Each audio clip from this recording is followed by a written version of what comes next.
I think there's, I mean, I do have a hypothetical solution that I think will work that would involve international effort. And I think the same thing, and I think there's historical context to say that something like that, like a military occupation by a reasonable entity could work because it did with Afghanistan. And as soon as America pulled out, you see what happened.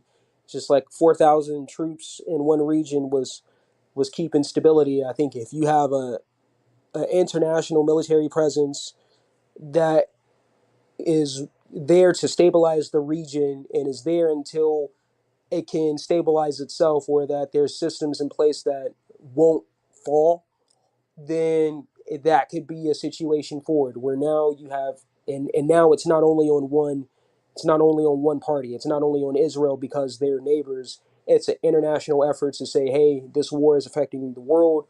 We want to get this resolved as soon as possible. We know that it's going to take a third party negotiator or something like that. So what we're going to do is we're going to have a political and military kind of, Permanent occupation, yeah, permanent. basically. They call it a permanent occupation, but it's not. But we're going to have people here to stabilize the region. We're not going to allow Hamas to grow, just like we did with ISIS.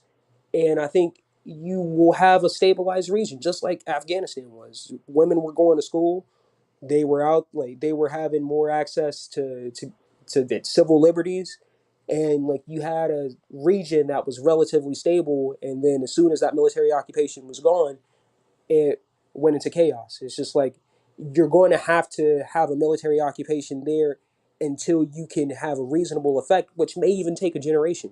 You may have to be there You got for, to change the whole culture from the youth level up. right. Like you may have to be, and that's where I think people don't want to talk about those uncomfortable situations to where like this may be a military occupation that lasts 50, 60 years until you all are stable. And that's the solution. That's a long-term solution, but But to people be international, not just on Israel. right. And to me, I think that's a reasonable. To me, I think that's a reasonable path forward because like they do that with countries in Africa as it relates to like ports that are extremely important. There are countries that have like I believe there's what forget what the country is.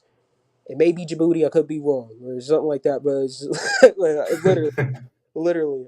But they have like a Chinese military base, a United States military base, like a France a military base, and they all are there because of the international importance of the ports there. And it's just like this is important to the international community. Y'all can't have no corruption. So what we're going to do is we're just going to have a military presence here, and it's going to stabilize the region. And it did. It stabilized the ports, and that's what you could have in Palestine.